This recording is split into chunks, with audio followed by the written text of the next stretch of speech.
હાથીમાં બેહાડીને auto મારી છોકરાને ઉતારી છો. છોકરાને ઉતારી અને ઈ ટકો એમ કેવડાય મહારાજને વાત કરી વિશળદેવને કે એક મુસલમાનની બાઈ હતી એરિયા ટકો લઈને આવી છે. બોલાવી આ બાઈને કીધું કે આ ટકો તે ચોથી લાવ્યો કે બાપુ હું વિધવા બાઈ છું, મારે એકનો એક આ છોકરો છે. હડ કરીને બેઠો કે મારે કે હાથીમાંથી બેહવું છે.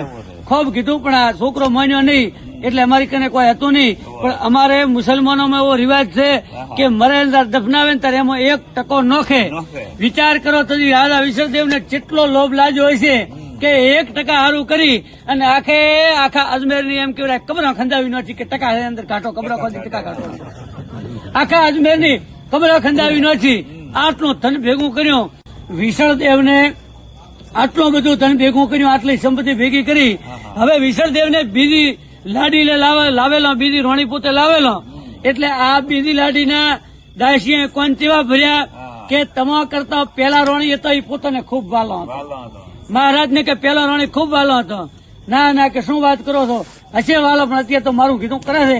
અને તમારા કીધું નહીં પણ તમારા પેલા જે રોણી હતો એટલો વાલો હતો મરી ગયો તો એનું હાડકું એમ કહેવાય કે હોનાની અંદર મઢાવી જમણા હાથની વાવડાની અંદર કે માદળી બનાવીને બોધે છે. શું વાત કરો કે આદી વાત છે. તો કે દેખ લો તમે આ બાજુ રાજા વિશળદેવ ઈ હોનાની એમ કહેવાય કે જે આરિયા હોના દાંતડી હતી હુંવરની ઈરિયા હોનાની અંદર મઢાવી જમણા હાથને બાવડે પોતે બોધીને રાખતા. અને આ બાજુ એમ કહેવાય કે એક દિવસ રાતનો ટાઈમ પોતે પૂરેપૂરી નિંદ્રામાં અને આ બાજુ રાજા વિશળદેવને એમ કહેવાય કે પૂરી ઊંઘ આવેલી. એમાં દાસિયા રોણીયા આવી અને જોયું તાર તો બાજુમાં જમણા હાથની અંદર ઉનાનું માદળિયું ભાળ્યું. એ જાળવી ઊંઘમાં ખબર ન પડે એવી રીતે ખોલી અને એમ કહેવાય કે માદળિયું પોતે લઈ અને સુલાની અંદર નો ચોપરો. રાજા વિશળદેવ હવારના ઉઠીને દાંતણ કરવા જાય ત્યારે જમણા હાથમાં તો નજર પડી પણ મારું ચોય કીધું ચોય આવ્યા દાંતડે દેખાય નહીં કે જઈ બાજુ. આ બાજુ એમ કહેવાય રોણીને પૂછ્યું કે મારા હાથે માદળિયું હુનાનું બદલ તો ભાલ્યું તું ચોજ્યું. તો માદળિયું કે મને ખબર છે કે આપણા હિન્દુ ધર્મ પ્રમાણે મરેલા માણસની વસ્તુ કને રખાય નહીં. તમને કે ઓલી રોણી ખૂબ વાલી હતી પણ તમે હાડખું બાંધીને રાખતા હતા, મેં કે ખોલી ન છેલ્યું. અરે મૂર્ખી કઈ હાડખું નતો, ઈ તો જળ માર્ગી મણીનો ગુણ હતો ને હુંવરની દાંતડી હતી. તારે મને વાત તો કરવી હતી નોછો છો કે સુલાની અંદર સુલામ લઈને જોયે તાર તો હોનું રહ્યું અને દાંતડી હતી બળેજી. રાજા વિશળદેવે કીધું કે મારું બેટું હાજુ કીધું છે કે ટાટો શીતળ મન ડહે પાણી પથ્થર વેરાંત આ એમ છે ને એમ હોય ટાટો પણ પડે એટલે રાયડા ને એડા ને ધીરું સાફ કરી નાખે બાળી નાખે બધાને કે ટાટો શીતળ વન ડહે અને પાણી પથ્થર વેરાંત કનેદાડે પાણી છે એ પથરાને વેરી નાખે કે પાણી પથ્થર વેરાંત તરિયાર ઉઠી રે કરે કે અસ્ત્રીદાર ઉઠે ને દઈ વંતાઈ ને કરમ દેવે ન કરે ખરાબ કરીને ઉભું રહે. હવે શું કરવું? એ દાંતડી હતી તો આની બાળી નથી. પોતે મોટા તારું લાવી ઓના સાગર તળાવમાં નોછા પણ મારો બેટો મારો કોઈ કે તો કોઈ મળે નહીં.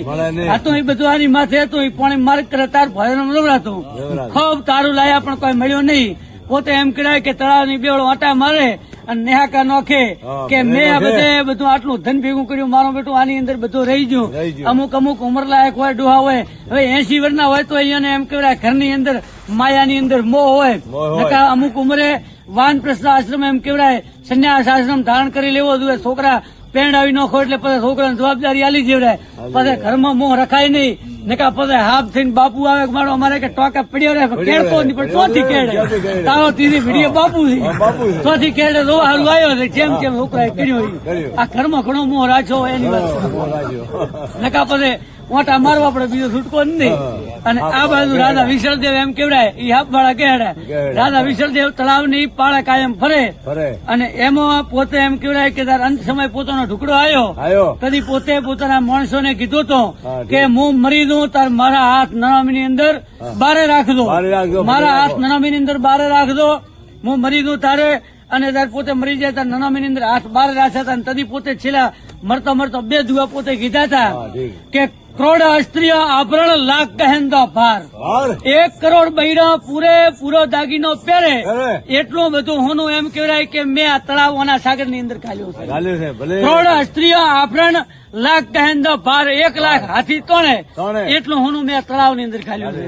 કરોડ સ્ત્રીઓ આભરણ લાખ તહેન દો ફાર હાર. ઓના સાગર પ્રોળો વત વડ જે તે વિસ્તાર ચાર. બીજા દુઆની અંદર રાધા વિસળદેવજી આપણા બધાને કીધું છે આ કીધું. કે ખાધો પીધો અને ખર્ચદો ખર્ચદો. જેને જેથી આસ આસ. કે આ સંસારમાં આયા તો ખાધો ને પીધો ને વાપરદો વાપરદો. અને ખર્ચદો ખાધો પીધો અને ખર્ચદો જેને જેથી આસ આસ. અજમેર નો રાજા વિસળદેવ કોઈને લઈ ગયો સાત કે દો બે હાથ નનામી અંદર 12 મિનિટ બારે મોઈ મિનિટ દો જાય. મારા ભેગું નથી આવ્યું એટલે ખોટા લોક કરીને મરીને હતા બની જવા. હા. આ રાધા વિસળદેવજી પોતે એમ કેવડાય કે તાર દેવ થઈ જાય તથી રાધા વિસળદેવજીને જીવતા જીવતા એકાદ લોણા શેવડાની બ્રાહ્મણની બાઈ બાઈ. એ ઓના સાગર તળાવની અંદર પાણી ભરવા માટે જઈ ભલે. અને પાણી ભરવા જઈ તાર રાધા વિસળદેવજી આ બાઈને ભરવા ન દીધું અને તથી એ બાઈએ હરા પાડ્યો હા. કે હું બ્રાહ્મણની બાઈ પાણી ભરવાની તે મને ના પાડી તો મર્યા ચડે કે ભ્રમ રાક્ષસ થાય ભ્રમ રાક્ષસ આ થાય. હરા પાડ્યો અને રાધા વિસળદેવજી પોતે દેવ થઈ જાય એટલે ભ્રમ રાક્ષસ બન્યા બન્યા. ભ્રમ રાક્ષસ થાય એટલે